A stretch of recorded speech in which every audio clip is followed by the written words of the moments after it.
Eu diria que o que me levou para a ciência foi uma junção de fatores.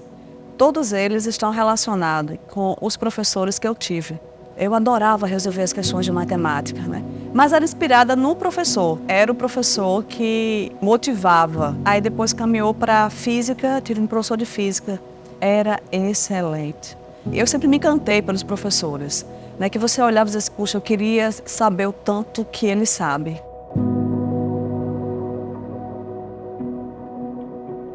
No ensino médio, eu já ensinava química, já dava aula de química, né? E todo mundo sabia que eu ia para química. E aí eu entrei no curso de química industrial. Cheguei no terceiro período, a essa professora, que foi minha professora do primeiro período, professora Assunta, chegou para mim e falou, você não faz iniciação científica? Aí eu disse, não, eu trabalho. Por que você não faz iniciação científica no departamento de física? Tem um professor que acabou de voltar de um pós-doc, está procurando aluno de iniciação científica. Vamos lá falar com ele. Aí eu fui falar com o professor Dionísio Baseia, que eu considero um dos maiores físicos do país. Aí Dionísio falou, eu vou lhe mostrar o que eu faço. E Dionísio encheu o quadro de uma ponta a outra de equação de teoria de campos. Eu não conhecia nenhuma daquelas equações, mas ele falou daquilo de uma forma tão simples, tão didática, mais um professor na minha vida. Terminou, ele disse, eu preciso submeter um artigo. Saiu conversando comigo até os Correios, despachou o artigo, aí disse, agora a gente vai tomar sorvete para comemorar que eu mandei o artigo. Quando você publicar seu artigo, você também toma um sorvete para comemorar. Vamos tomar o sorvete, e ele pagou o sorvete. Isso foi importante também. Aí nós voltamos. Naquele dia eu sabia que eu ia fazer iniciação científica no departamento de física. Aí ele chegou, quanto é que você ganha na fábrica? Eu disse lá o valor. Aí ele parou, pensou, disse, você vai ganhar menos na iniciação científica, mas você vai ter uma possibilidade que você não tem na indústria, que você vai poder fazer uma carreira, vai poder transformar a sua vida e transformar vidas de outras pessoas. Me demiti da fábrica, fiz iniciação científica o resto dos cursos e foi assim que nasceu a minha carreira. E fiz a seleção, entrei no mestrado, com orientação do professor Alfredo Simas e com a orientação do professor Dionísio Baseia. Só que o professor Dionísio tinha ido para fazer o pós-doc dele, o segundo pós-doc dele, no MIT, e eu estava em Pernambuco, né? Comecei a ter vários problemas no mestrado. Aí Alfredo Simas, o que é que você precisa para terminar o mestrado? Ele disse, eu preciso de Dionísio. Então eu lhe mando para lá. E eu estava lá dividindo sala com Dionísio. Menina! E eu fiquei lá 1 mês e 15 dias. E saí de lá com o meu artigo submetido, o primeiro artigo da minha vida, fiz o co-review, terminei o mestrado, publiquei o segundo artigo, comecei o doutorado com Alfredo Simas. O Alfredo chegou para mim e disse, olha, tem um colega que está precisando de um estudante de doutorado, né? Eu queria indicar você. Eu falei, mas eu estou aqui, já comecei meu doutorado, isso não vai ser muito melhor para você? É em Viena, na Universidade de Viena, na Áustria. Você vai, menino só se for agora, trabalha com cálculo de alto nível, você vai aprender. Eu falei, agora vou.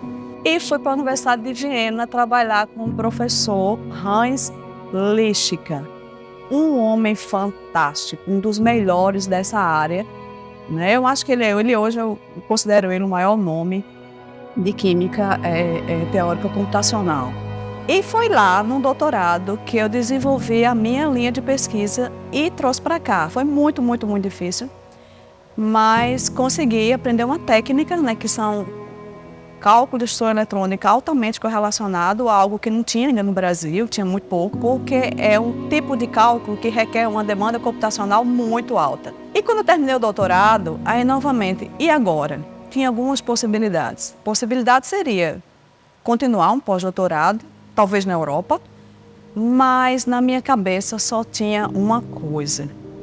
Eu quero voltar para Paraíba. Não quero voltar para o Brasil, eu quero voltar para Paraíba. Não é só Paraíba, eu quero João Pessoa. Não é só João Pessoa, eu quero o UFPB. Eu quero ir para o UFPB. Cheguei aqui, tinha um grupo pequeno de química computacional, e eu lembro quando eu cheguei, sentei aqui na UFPB e daí eu pensei o mesmo pensamento quando eu cheguei lá em Viena. O que é que eu estou fazendo aqui? Né? Quando eu vou conseguir fazer aqui os cálculos que eu fiz no meu doutorado? Né? Porque a gente não tinha infraestrutura. Não tinha tradição, não tinha infraestrutura, então o que é que a gente faz? Vamos atrás de recursos, é aqui que eu quero ficar, então vamos atrás de recursos. E daí o que aconteceu? Começou uma época muito boa no Brasil, que eram os chamados editais institucionais. Essencialmente tinham dois que financiavam. Tinha a CAPES, que financiava os programas de pós-graduação, e tinha a FINEP, que era com CT-Infra, né? Os PRO-Infras, que eram os grandes projetos estruturantes para as universidades. E, paralelamente, ainda tinha a Petrobras, que também financiava a pesquisa. Pronto, eu fiquei de olho nessas três coisas. Projeto instituição é difícil de fazer. A gente tem que pensar num jeito que envolva mais pessoas que estão iniciando, que estão com ideia boa, que precisam de infraestrutura. Eu não sabia como fazer isso, né? Mas o pró-reitor comprou a ideia. Rapaz, a gente ficava entre os primeiros, seguidamente. E foi assim que, se você olhar, se você andar aqui pelo corredor do Departamento de Química, entrar aleatoriamente em qualquer laboratório, você vai ver equipamentos lá do Proequipamentos e do CT-Infra, porque foi realmente algo construído, muito bem construído, para atender todos, quem acabou de ser contratado e quem é pesquisador 1A do CNPq. Finalmente, acho que 8 anos depois, eu já dizia, agora eu consigo fazer os cálculos que eu fiz no meu doutorado. Qual era o tipo de cálculo que a gente precisava? Eu aprendi a trabalhar com estados excitados, né? Então, o trabalhar com estado excitado é bem diferente de trabalhar com estado fundamental. Então, a gente tem uma molécula no estado fundamental, a molécula recebe um fóton de energia, sai do estado fundamental e vai para o estado excitado. No estado excitado, acontece muita coisa interessante. Para estudar esse tipo de reação, a gente precisa dos chamados métodos altamente correlacionados. Isso conduz a uma série de cálculos que não são fáceis. Fora isso, a gente recentemente, que foi o trabalho que a gente desenvolveu no pós-doutorado, que é o seguinte: a molécula recebe um fóton de energia, ela vai para o estado excitado. O que acontece depois disso? Pode ter vários mecanismos, mas pode acontecer um fenômeno interessante, que é a transferência. Ela transfere energia para o meio, ou seja, para o entorno dela, né? Por que isso é importante? Porque nós estamos imersos em radiação o tempo todo. Eu acho que o Dionísio, ele foi o grande responsável. Ele me deu a trajetória, ele me disse o que eu tinha que fazer. Eu fui acolhida, né, por alguém que disse, não, você vai publicar o seu artigo também, depois você comemora com sorvete também. E hoje eu pratico isso, eu pratico o acolhimento com os meus...